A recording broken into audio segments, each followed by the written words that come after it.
우리 아이들의 목소리로 말씀을 드리니까 말씀이 더 새롭게 다가옵니다. 제가 하루는 신방을 갔는데 한 집사님이 저에게 그러시는 거예요. 제 큰딸을 한번 꼭 만나보고 싶다는 거예요. 그래서 제가 왜 그러시냐고 그러니까 큰딸이 도대체 어떻길래 목사님이 설교 시간에 그 딸을 그렇게 말씀하시나 자기가 꼭 확인하고 싶어서 만나보고 싶다고 그런 이야기를 하시는 거예요. 죄송합니다 여러분, 우리 딸 착해요 여러분. 괜찮아요 여러분. 가끔 속을 썩여서 그렇지 괜찮습니다. 우리 딸 너무 이상하게 보지 마세요. 아주 가끔 제 속을 썩일 때도 있지만 그래도 나름 괜찮습니다. 속 썩일 때 있죠. 여러분 왜 없겠어요, 아이인데. 그런데 제가 너무 강단해서 우리 딸 안 좋은 이야기만 해서 그런지 우리 딸을 너무 이상하게 생각하는 분들이 간혹 계시는 것 같아요. 목사가 또 여러분 그렇잖아요. 강단에 올라와서 우리 딸 착해요, 이뻐요, 믿음 좋아요, 공부 잘해요. 그래 보세요 여러분. 아니 성도는 지금 자식놈들 때문에 속 터져가지고 교회 와서 기도하고 있는데 목사가 강단에 올라와가지고 자식 자랑하고 있으면 그분들이 얼마나 자괴감이 들고 얼마나 힘드시겠어요. 그래서 제가 이런 거죠. 가정에서 우리 딸이 잘하는 것도 있지만 저 속 썩이는 거 있거든요. 힘들게 하는 게 있어요. 그거 함께 나누면서 성도님들, 여러분들만 자식 때문에 속 썩고 있지 않아요. 목사인 저도 자식 키우기 힘들고 이런 면에서 어려워요. 그러니까 그것 때문에 우리 용기 잃지 말고 우리 자식을 위해 함께 기도하고 하나님 말씀대로 우리 자식들 잘 키워봐요. 이런 의미에서 말씀드리는 건데 이걸 오해하시는 분들이 계시는 것 같아요. 그래서 우리 딸에게 참 미안합니다. 어린이 주일 이 자리를 빌어 우리 딸에게 심심한 사과를 하려고 해요. 미래야 미안하다. 고3인데 힘내. 아빠가 사랑한다. 그렇다고 앞으로 우리 딸 이야기를 안 할 거냐? 안 할 수는 없죠. 그죠?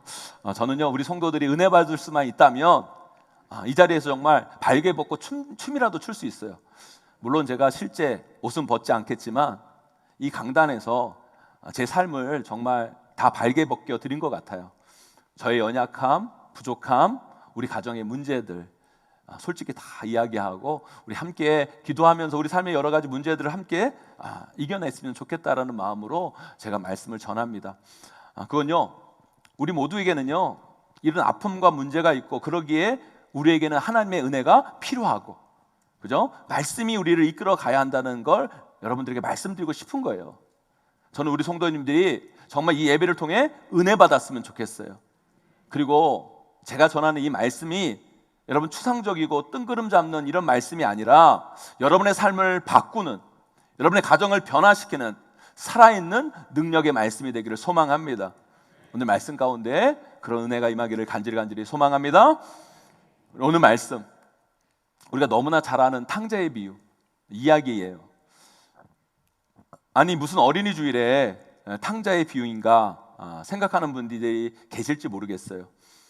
그런데 이 탕자의 비유는요 말씀을 읽을 때마다 은혜의 색깔이 달라요. 깨달음의 차원이 달라진다는 생각이 들어요. 제가 최근에 이 탕자의 비유를 읽는데 딸 하나는 고3이고 또 딸 하나는 그 무섭다는 중2거든요. 이 질풍노도의 시기를 걷는 두 딸을 둬서 그런지 또 느낌이 다르게 다가오더라고요. 이 탕자의 비유가. 그걸 여러분들과 함께 은혜 나누기를 원해요. 이 탕자의 비유는요 등장인물이 꽤 나오는데요 중요한 핵심 등장인물은 세 사람입니다. 누구예요 여러분? 자식 둘하고 아버지 한 사람, 이렇게 세 명이에요. 근데 자식 둘 다 뭐예요 여러분? 둘 다 탕자예요. 우리가 이 탕자의 비유를 읽으면서 오해하고 있는 게 집 나간 자식만 탕자라고 생각을 해요. 여러분 집 나간 자식만 탕자가 아니에요. 집에 있는 자식도 나중에 보니까 탕자더라고요. 그 탕자는 왜 집 안 나가고 아버지와 함께 있었을까요 여러분? 말 잘 듣고 착하게 굴면 아버지 것이 다 지 것 될 줄 알고 그런 거예요 여러분. 그러니까 아버지 것 가지고 도망간 놈도 나쁜 놈이지만 아버지 것 가지고 아버지 죽을 때만 기다리면서 참고 있는 것도 나쁜 놈인 거예요 여러분. 결론은 뭐예요? 두 자식 다 탕자다 여러분. 사랑하는 성도 여러분, 자식들은요 다 부모 속을 썩이는 거예요. 제가 항상 드리는 말씀이잖아요 여러분. 부모 중에 왜 그런 분들 계세요? 우리 자식은 크면서 제 속 한번 썩인 적이 없다고. 그게 왜 그래요, 여러분? 자식이 영악하든지 부모가 순진하든지 그런 거예요, 여러분. 여러분 부모가 여러분 자식 키우면서 여러분 속 썩어 본 적이 없는 부모가 어디 있겠어요, 여러분? 지금 부모가 머리가 나빠서 다 까먹어서 그런 거지, 여러분. 키우면서 다 속 한 번 다 썩은 거예요, 여러분. 자식은요, 기본적으로 부모 속을 썩이면서 크는 거예요. 정도의 차이가 있을 뿐이지 똑같아요. 오늘 본문에 보면 자식 둘이 나오는데 우리 주변에서 흔히 다 볼 수 있는 그런 자식들이에요. 집 나가 속을 썩이는 자식이든지 곁에 있으면서 속 썩이는 자식이든지 우리가 흔히 볼 수 있는 자식의 모습들이 나와요. 그런데 자식은 보통의 자식들인데 오늘 말씀에 나오는 이 아버지는 보통의 아버지가 아니에요. 우리가 흔히 볼 수 있는 그런 아버지가 아니에요. 좀 이상한 아버지예요. 그래서 오늘 설교 제목이 뭐예요, 여러분? 오늘 설교 제목이 이상한 아버지. 저도 아버지거든요.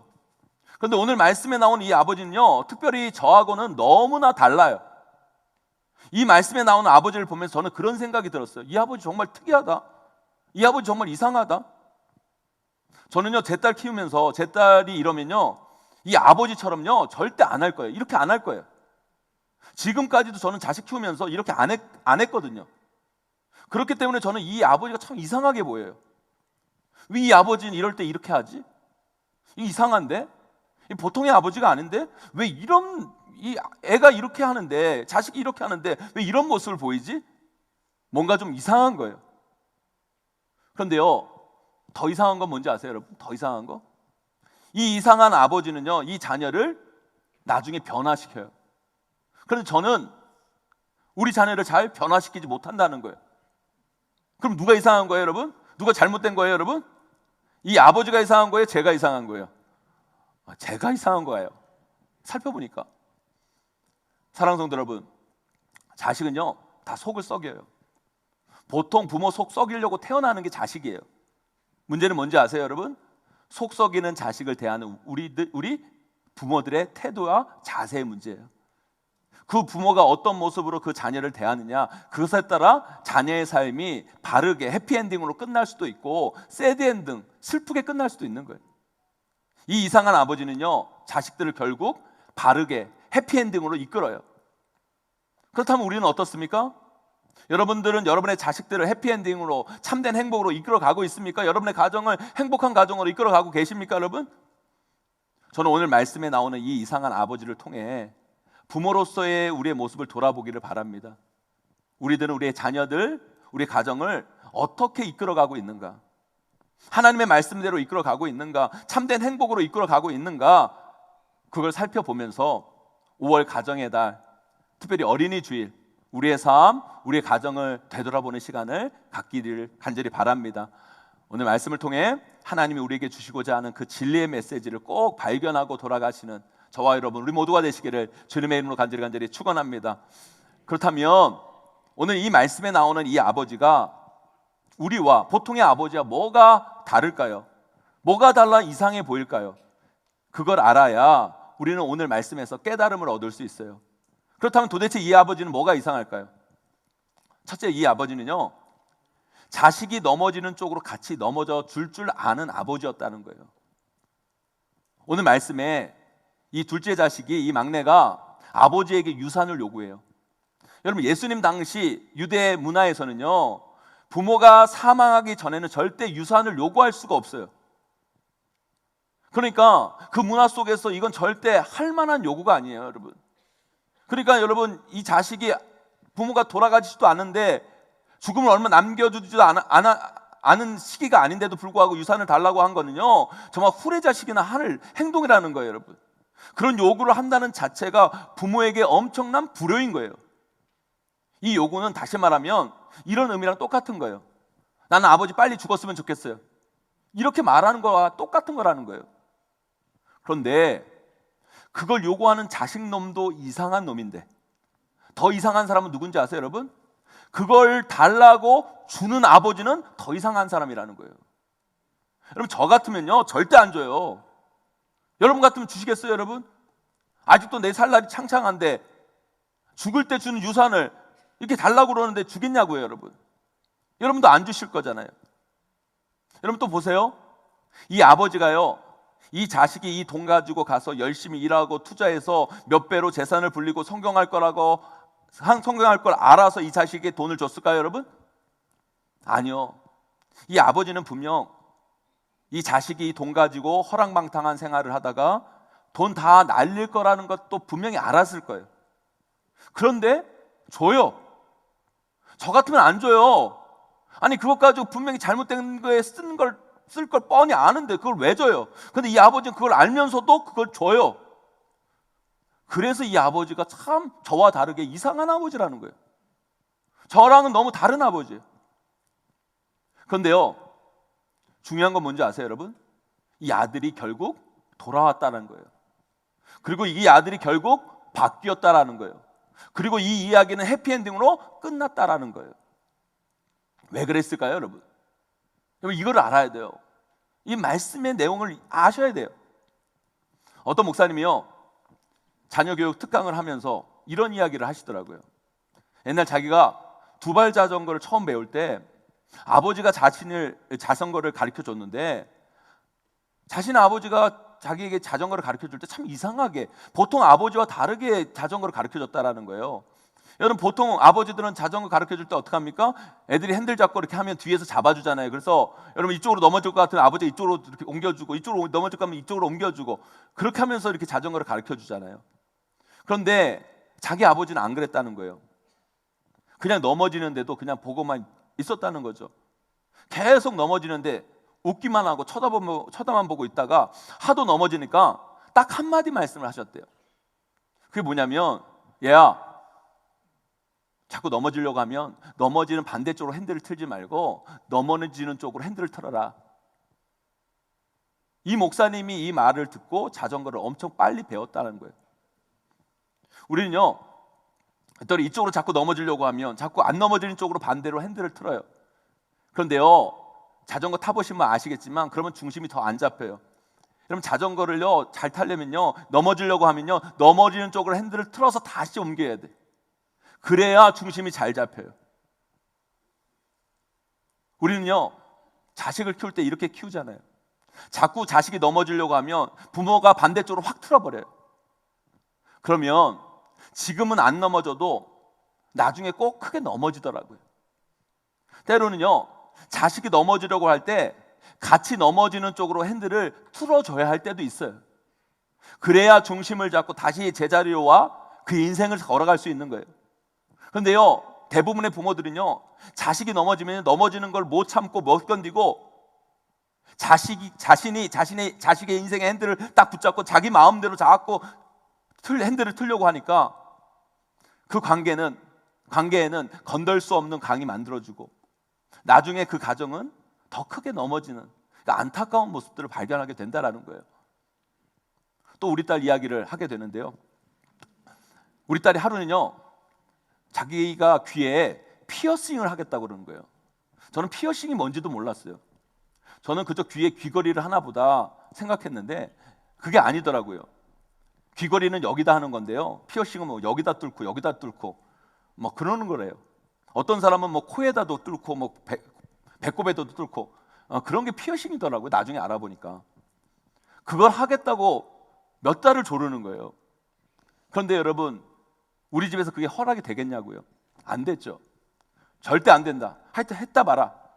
그러고 있는데 몇 달 뒤에 이 아이가 이상하게 귀를 머리로 덮고 다니는 거예요. 귀를 머리로 덮고 다니는 거예요. 결국 그걸 지 엄마가 본 거예요. 나한테 야단 맞을까봐, 딸 야단 맞을까봐 엄마도 이야기를 못하고 저한테. 그런데 제가 모를 수가 없죠. 그날 우리 집 난리 났어요. 그렇게 야단 맞고 막 울고불고 야단이 났는데 그렇게 며칠 딸하고 말도 안 하고 밥 먹으면서도 쳐다보지도 않고 관계가 너무 안 좋아지는 거예요. 그러니까 제 기분도 이런 편할 수만은 없잖아요. 그래서 딸을 위해 막 기도하는데 기도하면서 곰곰이 제가 생각해 봤어요. 내가 왜 우리 딸의 그 모습, 그것 때문에 뭐 피어싱 한 것 때문에 왜 그렇게 야단을 쳤을까? 겉으로는 딸을 위해서 한다, 너를 위해서 한다 그랬지만 제 속을 한번 이렇게 들여다봤어요. 그런데요 딸을 위한 게 아니더라고요. 저 때문이더라고요. 목사 딸이 그러고 다닌다는 소리 듣고 싶지 않은 거예요. 그리고 내가 여기서 이거 허용하면 얘가 더한 거 하지 않을까? 지금은 귀에다 했는데 나중에는 배꼽에다 하면 어떨까? 코에다 하면 어떨까? 어떻게 할까? 그리고 그런 모습 때문에 나쁜 애하고 어울리고 다니면 어떨까? 그런 것 때문에 제가 그렇게 화를 냈지 않았을까라는 생각을 하게 되는 거예요. 아직 일어나지도 않은 그 두려움 때문에, 그리고 내 체면 때문에 그랬다라는 생각이 들어요. 그래서 내 마음대로 자식 인생의 핸들을 잡고 그것을 틀어버리려고 한 거죠. 여러분, 사실 그거 별거 아니거든요. 아직 코에 한 것도 아니고 귀에 여기에 뜨나 여기에 뜨나 뭐 다를 게 뭐가 있어요, 여러분. 무슨 차이가 있겠어요. 그런데 내 마음에 안 든다고 내 마음대로 내 자녀의 인생의 핸들을 확 틀어버리니까 그 사이에 말은 사라지고 관계는 깨지고 자꾸 관계에 깊은 골이 생기고. 여러분, 우리 어른들이요, 아이들 작게 넘어질 때 그냥 같이 넘어져 주지 않고 내 마음대로 아이들 인생을 자꾸 자기가 붙잡고 자기가 틀려고 하면요, 지금은 괜찮아도요, 아이들 나중에 크게 넘어져요. 그 가정 크게 넘어집니다, 여러분. 때로는 우리 아이들이 작게 넘어지려고 할 때 같이 넘어질 때도 필요한 거예요. 그런 지혜가 필요합니다. 그래야 그 아이들이 제자리로 돌아오는 거예요. 지 돈으로 피어싱하고 귀에 뭐를 달았으니까 뭐 은도 아니고 좋은 걸로 했겠습니까? 이상한 거, 뭐 몸에 안 좋은 거, 염증 나는 걸로 이렇게 귀에다 한 거예요. 우리 부부가 그걸 깨닫고 저 쉬는 날 아내랑 같이 가서 18K 금으로 사가지고 거기 뚫은데 달아줬어요. 그러면서 이야기했죠. 애한테 이야기했어요. 여기까지만이다. 너 여기까지만이야. 그리고 환하게 웃으면서 네 그러더라고요. 네. 그러면서 지 엄마랑 저랑도 관계가 엄청 좋아지고 그랬어요, 여러분. 그렇다고 제가 여러분들에게 뭐든지 다 허용하고 들어주라는 말씀이 아니에요. 때로는 부모는 자식에게 져줄 줄도 알아야 돼요. 근데 우리는 어때요, 여러분? 져야 할 때는 자꾸 이기려고 하고 이기려고 할 때는 지고, 이게 구분이 안 되는 거예요, 여러분. 그래서 여러분, 자식이 어긋나는 거예요. 오늘 본문의 아버지 참 이상해요. 우리 생각에는요, 이럴 때는 이겨야 된다는 생각이 드는데 이 아버지는 져줘요. 자식이 넘어지는데 같이 넘어져 줘요. 그 유산을 주면 안 되거든요. 우리 보기에는 주면 안 돼요. 그런데 이 아버지는 유산을 그냥 순순히 줘요. 그 넘어지게 내버려 두는 거예요, 여러분. 여러분, 지난주 장애인 예배 때 목사님이 그러잖아요. 때로는 사랑은 속아주는 거다. 그러면 참고서 이야기 하잖아요. 자기가 어릴 때 참고서가 2,000원이면 엄마한테 5,000원 달라고 그래가지고 쓰고 그랬는데 나중에 커서 엄마한테 물어봤다잖아요. 엄마, 그때 참고서 사실 2,000원이었는데 엄마한테 5,000원 달라고 했는데 엄마 그거 알았냐고. 그러니까 그 엄마가 당연히 알았지. 알면서도 그렇게 준 거지. 그렇게 이야기했다잖아요, 여러분. 여러분, 때로는요, 자식이 넘어지는 쪽으로 같이 넘어져 주는 것도 부모의 지혜예요, 여러분. 자꾸 우리는요, 내 방식, 내 마음, 내 주장, 내 고집, 내 욕심을 가지고 자꾸 자식의 인생의 핸들을 붙잡으려고 그래요. 넘어지려고 하면 자기가 자꾸 옮겨주려고 하고, 그게 자식을 망치고 어렵게 하는 거거든요. 사랑하는 성도 여러분, 때로는요, 자식이 넘어지려고 하면 여러분, 핸들을 여러분 마음대로 틀려고 하지 마세요. 그저 같이 넘어져 줘 보세요, 여러분. 그게 오히려 그들을 일으키고 그들을 제자리로 돌아오게 만들고 그들을 세울 수 있는 방법일 수 있어요. 그 지혜를 깨닫는 저와 여러분 되시기를 주님의 이름으로 간절히 축원합니다. 두 번째로요, 이 아버지는요, 참 이상한 게 자식이 집을 나갔는데도 참지 않고 그저 기다리고만 있어요. 이게 참 이상해요. 오늘 본문의 표제를요, 사실 정확하게 말하면 여러분, 탕자의 비유가 아니라 잃어버린 아들의 비유예요. 왜냐하면 여러분, 이 탕자의 비유 앞에는요, 두 가지 비유가 있어요. 그런데 이 두 가지 비유가 다 잃어버린 비유예요. 하나는 잃어버린 양 비유, 다른 하나는 잃어버린 드라크마 비유. 그러니까 그 다음 비유는 뭐예요? 잃어버린 아들의 비유가 맞는 거예요. 그게 자연스러운 거예요. 그런데 이 앞에 잃어버린 이 두 비유하고 우리가 읽은 이 잃어버린 아들 비유하고 결정적으로 다른 게 하나가 있어요. 그게 뭔지 아세요, 여러분? 앞에 이 둘 비유는요, 찾는 게 강조되어 있어요. 잃어버렸으니까 어떻게 해야 돼요, 여러분? 잃어버렸으니까 찾아야 되잖아요. 그러니까 앞에 두 비유는 찾는 게 강조되어 있어요. 잃어버린 양을 찾는 목자, 잃어버린 드라크마를 찾는 여인. 그냥 찾는 게 아니에요. 정말 열심히 찾아요.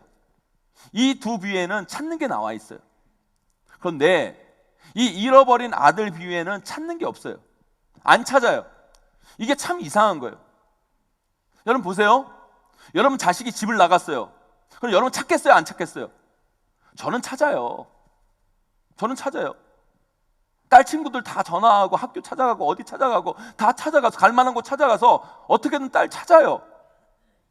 어떻게든 찾아서 다리 몽둥이를 부러뜨려 놓든지 하겠죠. 그런데요, 제가 이 아버지 참 이상하다라는 게 뭐냐면 안 찾아요. 이 자식이 나가는데 안 찾아요. 앞에 잃어버린 두 비유에 있는 찾는 게 이 비유에는 없다는 거예요. 그거 왜 그럴까요, 여러분? 앞에 잃어버린 양은요,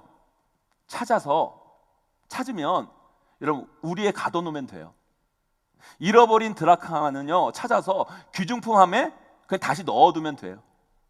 그러나 이 아들은요, 아무리 내가 찾아와서 억지로 데려고 온들 붙잡아 둘 수가 없는 거예요, 여러분. 아버지는 안 거죠. 이 아들이 어떤 아이인지 안 거예요. 아무리 내가 찾아서 억지로 데리고 온들 이 아이는 또 나갈 거라는 걸 안 거예요. 결국 이 아이는 스스로 깨우쳐서 돌아오지 않으면 다시 또 나갈 아이인 걸 안 거죠. 그러니까 찾지 않고 어떻게 해요? 기다려주는 거예요. 돌아올 때까지 기다리는 거예요. 이 아버지는 이 아들을 너무너무 잘 알기에 기다려주는 거죠. 여러분 자식 키울 때 제일 힘든 것 중에 하나가요, 기다리지 못하는 거예요. 이 부모가요 정말 기다려주지 못하는 게 정말 힘들어요. 기다리는 게 정말 힘들어요. 자식 키울 때. 제가 그 피어싱 사건을 경험하고 우리 딸을 위해 기도하면서 깨달은 게 있어요. 우리 딸은요, 아무리 지가 하고 싶어도 아빠 엄마가 싫어하는 거 아니까 그걸 몇 달 동안 거의 1년 넘게 참고 그러다가 그거 했거든요. 여러분 자식이 부모가 싫어한다고 그렇게 1년 넘게 참고 기다리고 했으면 부모도 어떻게 해야 돼요, 여러분? 아무리 야단치고 싶어도 기다리고, 여러분 1년 넘게 기다리고 야단쳐야지. 그래 안 그래요, 여러분? 걔도 부모 싫어하는 거 1년 넘게 참다가 했으면 부모도 아무리 야단치고 싶어도 1년 넘게 참고 야단을 쳤어야죠. 그러고 보니까 제가 우리 딸보다 더 부족하다는 생각이 들더라고요. 우리에게 여러분 이런 기다림, 이런 지혜가 필요해요. 자녀에 대한 알미 필요하다는 거예요. 우리가 내 자식 다 아는 것 같죠, 여러분? 아니요. 내 배에서 나온 자식이라도요, 부모가 자식 잘 몰라요. 한참 몰라요, 여러분. 그래서 우리가 자식 교육 실패하는 거예요. 제가 예전에요, 사역 초창기 때 고등부 사역을 했는데, 결혼도 안 하고 그때 솔로일 때 고등부 사역을 했는데, 고등부 학생 엄마가 찾아와가지고 자기 자식 상담을 저한테 하는 거예요. 제가 결혼을 해보기를 했어요, 여러분. 자식을 낳아보기를 했어요. 자식을 키워봤어요. 그러니까 아무것도 모르겠는 거예요. 그래서 상담을 하고, 이러면 안 되겠다. 내가 고등부 사역을 하려면 자녀 교육에 대해서 좀 알아야 되겠다 생각을 해서 이제 서점에 가가지고요, 자녀 교육 책을 여러 권 사가지고요, 읽어봤어요. 그런데 문제는 뭔지 아십니까? 읽으면 읽을수록 더 모르겠는 거예요. 어떤 책들은요, 아이들을 어릴 때부터 제대로 훈육하기 위해서는 때로는 체벌도 필요하고 때로는 정말 엄한 야단도 필요하다, 막 이런 책이 있는가 하면, 어떤 책은요, 절대 아이들 체벌하면 안 된다, 아이들은 사랑으로 키워가야 된다, 막 이런 책도 있어요. 여러분 뭐가 맞는 것 같아요? 도대체 어떻게 하라는 거예요? 때리라는 거예요? 말라는 거예요? 여러분 책은요, 보편적으로 이렇게 키우면 좋다 해서 쓴 거예요. 그런데 여러분 자식들은요, 보편적인 아들이 아니잖아요. 자녀들이 아니잖아요. 여러분들의 자녀들은 여러분에게 특별한 존재인 거예요. 그러니까 여러분의 자녀들은 보편적 방법으로 키우면 안 되고요, 특별한 방법으로 키워야 돼요. 걔만의 특별한 방법. 누가 알 수 있어요, 여러분? 어떻게 알아요, 여러분? 하나님만 아시는 거예요. 하나님이 알게 하셔야 되는 거예요. 하나님이 깨닫게 하셔야 된다는 거예요. 하나님이 여러분에게 그 자녀를 보냈기 때문에 하나님이 가장 잘 아시거든요. 그래서 여러분 자녀를 잘 키우려면 여러분 자녀를 잘 알고 키워야 되는데, 그걸 어떻게 알아요? 하나님이 알려주셔야 돼요. 그러기에 여러분 자녀는요, 무릎으로 키우는 거예요. 기도하면서 키워야 된다는 거예요. 여러분 자식이라도 다 달라요. 어떤 자식은 체벌을 할 때 말을 듣는 자식이 있고, 어떤 자식은요 사랑을 할 때 말을 듣는 자식이 있어요. 다 달라요. 그런데 여러분, 그 자식을 잘 알지 못하고 자식을 키우려고 하니까 안 맞는 거예요. 어긋나는 거예요. 저는요 우리 딸에게 참 감사한 게요, 끊임없이 설교 예회를 가져다 주는 게 너무 감사해요. 우리 딸 없었으면 제가 설교를 어떻게 했나 모르겠어요. 최근에 이런 일이 있었어요. 중간고사를 앞두고 갑자기 딸이 뜬금없이 저한테, 엄마 아빠 밥 먹고 있는데 갑자기 그런 얘기 하는 거예요. 엄마 아빠, 저 동국대 가면 안 돼요? 그러는 거예요. 동국대가 무슨 대학인지 아세요 여러분? 불교대학이에요 여러분. 그런데 갑자기 저한테 동국대를 가면 안 된다는 거예요. 그러니까 열이 확 받는 거예요. 너 지금 생각이 있냐? 아빠가 목사다. 공부 잘해서 연세대는 못 갈지 망정 무슨 동국대냐? 엄청 야단쳤어요. 그래서 너 왜 동국대 가려고 그러냐 물어보니까, 저는요 최근에 고3 되니까 우리 딸을 대학을 우리 때만 해도 학력고사 점수 나오면 그거 점수로 가는데, 한 군데 가는데 요즘은 원서를 6군데 쓴대요. 그런데 내신을 이렇게 집어넣으면요 대학마다 또 내신 점수가 다르게 나오는 거예요. 그런데 우리 딸 내신을 딱 집어넣었을 때 동국대가 제일 높게 나오는 거예요. 동국대가 제일 높게 나오니까 동국대를 더 연수를 넣겠다는 거예요. 내가 화가 나가지고, 너 대학 가지 마. 대학 안 가도 돼. 너 그럴 거면 대학 가지 마. 공부하지 마. 엄청 막 야단을 쳤어요. 울고불고 나이가 난 거예요. 근데 우리 아내가 막 그런 난리가 난 다음에 우리 아내가 저한테 그러는 거예요. 아니 당신은 당신 딸을 19년 동안 키웠으면서도 아직 그 딸을 그렇게 모르냐고. 걔가 그 대학을 들어가겠냐고, 쓰겠냐고. 그냥 고3이라 중간고사 앞두고 스트레스 받고 힘들고 막 그러니까 조금이라도 한 점, 2점, 1점 때문에 막 당락이 오고 가고 막 그러니까 스트레스 받으니까 엄마 아빠한테 그냥 투정 부리는 건데, 그러고 있으면 그냥 듣고 그냥 힘내, 기도하자, 나중에 생각해보자, 그리고 끝나면 되는 건데 거기서 사생결단을 내려고 그냥 해본 소리를 그거 가지고 그렇게 그렇게 하냐. 그 이야기를 듣는데 그 말이 맞아요. 우리 딸이 아무리 그래도 여러분, 아무리 생각이 없다고 동국대 갈 애는 아니에요 여러분. 목사 딸인데. 그 이야기를 듣는데 제가 너무 부끄러운 거예요. 제가 제 딸이지만 너무 모르는 거죠. 그래서 자꾸 이상한 아빠가 되는 거예요. 이 탕자 아빠가 이상한 아빠가 아니라 제가 보니까 제가 이상한 아빠더라고요. 사랑하는 성도 여러분, 하나님이요 여러분들에게 여러분 자녀들을 특별하게 보내주셨어요. 하나님이 여러분의 자녀들을 가장 잘 알고 계세요. 그래서 하나님께 물으셔야 돼요. 그래야 여러분 자식들을 제대로 알고 그 말 한마디를 여러분 제대로 듣고 여러분 그 행동들을 제대로 파악을 해야 여러분들이 여러분의 자녀들을 제대로 잘 양육할 수 있는 거예요. 그래야 여러분의 자녀들이 하나님 뜻대로 잘 자라나고 행복한 아이가 될 수 있고 여러분의 가정이 복된 가정이 될 수 있는 거예요. 사랑하는 성도 여러분, 여러분의 가정 그렇게 행복한 가정으로 만들어가기를 소망합니다. 여러분 자녀들을 믿음 가운데 바르게 잘 양육하기를 간절히 소망합니다. 그러기 위해 하나님의 지혜가 필요해요. 하나님의 지혜를 통해 여러분 자녀들 잘 알아야 돼요. 이런 기도함을 통해 여러분 자녀들을 잘 키워나가는 여러분 되기를 간절히 소망합니다. 마지막으로요, 이 아버지는요 돌아오는 자식을 받아줄 뿐만 아니라 모든 걸 다 해주고 심지어 잔치상까지 베풀어줘요. 이게 이상해요. 저는 오늘 본문에 보면 여러분 아버지를 떠나 그에게 준 모든 유산을 다 탕진하고 허랑방탕한 삶을 살고 돌아온 아들을 아버지는 어떻게 해요 여러분? 받아줍니다. 그런데 여러분 받아주는 정도가 아니에요. 어떻게 해요? 돌아온 아들을 위해 가장 좋은 옷을 입히고 손에 가락지를 끼우고 발에 신을 신기고 돌아온 아이들을 위해서요 여러분 마을 사람들 다 초청해가지고 동네 사람 다 초청해서 잔치까지 벌여요. 여러분이 이 아버지라고 생각해 보세요. 이런 자식을 둔 아버지라고 생각해 보세요. 여러분들 어떻게 하실 것 같아요? 저 같으면 이렇게 안 해요. 그래서 이 아버지가 이상한 아버지라는 거예요. 여러분 돌아온 아들 받아줄 수는 있다고 칩시다 여러분.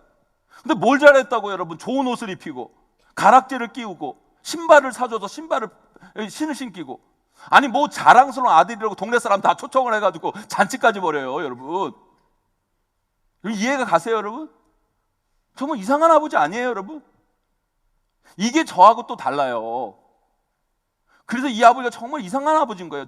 여러분, 저 같으면 어떻게 할 것 같아요, 여러분? 저는요, 이렇게 안 해요, 여러분. 우리 딸이 가출했다 들어온다. 일단 저는요, 문을 안 열어줍니다, 여러분. 일단 문을 안 열어줘요.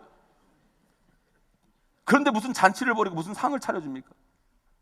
마지못해 여러분, 문을 열어준다고 해도요, 저는요, 뭐 상을 주고 잔치를 벌이지 않고요, 어떻게 하면 일단 그냥 머리를 그냥 빡빡 깎아버린 다음에 못 나가게 만들어버릴 것 같아요. 그게 맞는 거죠. 그게 보통의 아버지 아니에요? 저만 나쁜 놈이에요, 여러분? 그렇잖아요, 보통. 근데 이 아버지는요, 뭘 잘했다고, 그 아들이 왔다고 받아주는 건 그렇다고 쳐도, 여러분, 좋은 옷을 입히고 가락지를 끼우고 신을 신기고 무슨 동네 사람들 다 초청해서 잔치까지 벌입니까, 여러분? 여러분, 부모 자식 관계도 그렇고요, 부부 관계도 그렇고요, 사람 관계 속에서 그래요. 누가 누구를 받아들이고 용서한다는 게 이게 쉬운 게 아니에요. 말은 이해한다고 그래요. 난 널 용서했다, 나를 받아들였다, 말은 그렇게 해요. 그러나 대부분 실제로 보면 대부분 아니에요. 늘 그 사이에는 앙금이 있어요. 앙금. 남지 못할 앙금이 있어요. 그래서 인간 사이의 관계는요, 한번 틀어져 버리면 처음으로 다시 되돌리기가 참 쉽지가 않아요. 여러분, 인간관계 살아보셔서 아시잖아요. 그게 왜 그런지 아십니까, 여러분? 아직 내 안에 자존심이 있어서 그래요. 이렇게 그냥 받아주면, 다 용납하면 내가 너무 쉬워 보는 게 아닐까? 내 원칙이 깨지는 게 아닐까? 이 사람이 또 나한테 이러지는 않을까? 이런 자기 마음 방어망이 딱 있어가지고요, 받아들이지만 다 받아들이지는 않아요. 적당하게 받아들여요. 온전히 받아들이지 못해요. 그러니까 온전한 회복이 일어나지 않는 거예요. 근데 이 이상한 아버지는요, 다시 돌아온 자식에게, 여러분, 이렇게까지 한 이유가 왜인 줄 아십니까, 여러분? 도대체 왜 이렇게 한 것인지 아세요, 여러분? 아마 이 탕자는요, 아버지께 돌아가면서도 아마 이런 불안함이 있었을 거예요. 정말 우리 아버지가 이렇게까지 한 나를 받아주실까? 아무리 아버지라도 날 안 받아주실 거야. 나도 내 자식이 이러면 안 받아줄 것 같은데 어떻게 나를 받아주시겠어? 온전히 받아주시겠어? 우리 아버지는 나를 받아줄 수 있지만 완전히 받아주지는 않을 거야. 이런 불안한 마음으로, 이런 염려의 마음으로 아버지에게 갔을 거예요. 그런데 그 아버지는 어떻게 합니까? 진짜 받아줘요. 다 받아줘요. 이 아버지가 이 아들을 받아들임에 있어서 자존심 따위는 없어요. 자신의 모든 원칙도 그 아들을 받아들임에 있어서 다 무너뜨려 버려요. 그리고 진짜 받아줘요. 아니, 진짜 받아줬다는 걸 온몸으로 다 표현해요. 자신이 가진 모든 것을 다 표현해요. 아들이 예상하는 것을 완전 뛰어넘는 모습을 보여줌으로, 나는 너를 정말 용서했다, 나는 과거에 너희가 어떤 것을 했다 할지라도 기억조차 안 할 거다, 나는 너를 진심으로 받아들였다, 나는 너가 어떤 모습이든지 어떤 과거이든지 너는 내 아들이다, 이걸 자신이 갖고 있는 모든 것을 다 보여준 거라는 거예요. 그러니까 아들은 안 거죠. 정말 내 아버지가 나를 받아줬구나, 정말 나를 받아줬구나. 그 불안함에서 해방된 거예요.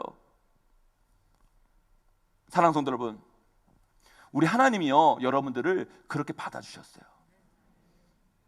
여러분들을 받아들이시려고 우리 하나님 아버지는요, 자기의 자존심, 자신의 모든 원칙, 그분의 말씀까지 무너뜨리시면서까지 여러분들을 용서하시고 받아들이신 거예요. 우리 하나님 분명히 말씀하시잖아요. 죄의 싹은 사망이다. 그 말씀까지 거둬들이면서까지 여러분들을 용서하시고 받아들인 거예요. 그런데 단순히 용서하고 받아들임으로 끝나는 게 아니에요. 여러분들을 위해 그 좋은 하나님의 나라 천국까지 만들어 놓으시고, 그 천국에서 여러분에게 영원한 생명을 주셨을 뿐만 아니라 거기서 날마다 영원한 잔치를 준비해 놓고 여러분들을 받아들여 준 거라는 거예요. 여러분, 왜 우리가 하나님을 믿어야 되는지 아세요, 여러분? 인간은요, 이런 완전한 수용, 용납, 용서를 경험할 때 회복되고, 이런 온전한 받아들임을 경험할 때 살아나는 거예요. 살아나는 거예요. 그 불안감에서 해방되는 거예요. 그래, 이 세상 어떤 누구도 우리를 그렇게 받아들이지 못해요. 부부 자식 간에도 어떤 관계도 이게 잘 안 돼요.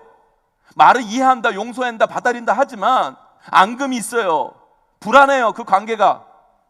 그런 우리 하나님은요, 그런 우리를 온전히 수용하시고 용납하시고 받아주십니다. 아니, 우리 예상보다, 우리 기대보다 더 크게 내 생각을 뛰어넘어서 내 마음 이상으로 우리를 사랑해 주시고 우리를 용서해 주시고 거기에 더해서 여러분에게 상을 베푸시는 분이에요. 잔치를 베푸시는 분이에요.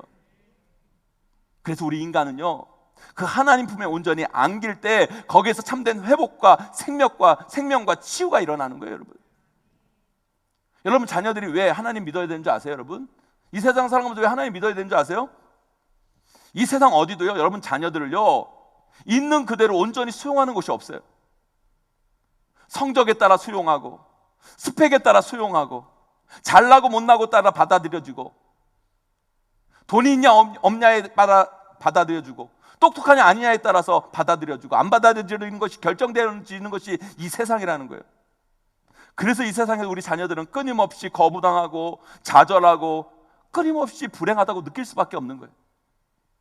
그러나 우리 하나님은요, 여러분의 자녀들을 있는 모습 그대로 온전히 사랑하시고 받아들여 주시고 품어 주시고, 아니 거기에서 넘치게 상을 주시고 축복해 주시고 은혜를 베풀어 주신 거예요.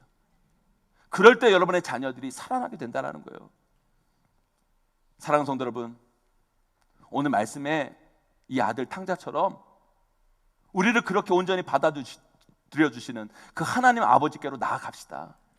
그 품에 안깁시다. 여러분, 우리 자녀들을요, 그 하나님의 품으로 인도합시다. 여러분, 그게 우리가 살아나는 길이고 그게 우리를 행복하게 만드는 거예요. 탕자가 아버지 품에 안길 때 다시 살아나고 행복해질 수 있었듯이 우리도 하나님 품에 안길 때 참된 생명, 참된 행복이 우리 인생 가운데 경험되어질 수 있는 거예요. 그 은혜의 품에 꼭 안기는 저와 여러분, 우리 모두가 되시기를 주님의 이름으로 간절히 축원합니다. 이제 말씀했습니다. 사랑하는 성도 여러분, 여러분들은, 우리는 어떤 부모입니까? 우리는 어떤 모습으로 우리 자녀를 이끌고 우리 가정을 만들어 가고 계십니까? 혹시 오늘 말씀에 나오는 이 이상한 아버지와 다르게 우리 자녀들을 대하고 우리 가정을 이끌고 가고 있습니까? 저처럼? 그렇다면 우리 자녀들이 오히려 이상해지고 우리 가정이 잘못될 거예요. 그러나 오늘 본문에 나오는 이 이상한 아버지처럼이 아니라, 이 이상한 아버지처럼 자식과 같은 방향으로 때로는 넘어져 줄 줄도 알고 우리 자녀들을 하나님이 주신 지혜로 잘 파악하여 그것에 맞춰 대하고, 또한 그 자녀를 온전히 받아들임을 통해 우리 자녀들을 행복한 주님의 자녀로 하나하나 세워나가기를 간절히 소망합니다. 그럴 때 여러분의 가정이 하나님이 세운 가정천국 될 줄 믿습니다. 5월의 가정의 달, 다시 한번 우리 가정, 우리의 모습들을 되돌아보면서 하나님이 원하신 뜻대로 하나하나 여러분의 가정을 믿음의 가정, 행복한 가정으로 꼭 세워가시는 저와 여러분, 우리 모두가 되시기를 주님의 이름으로 간절히 축원하고 축복합니다.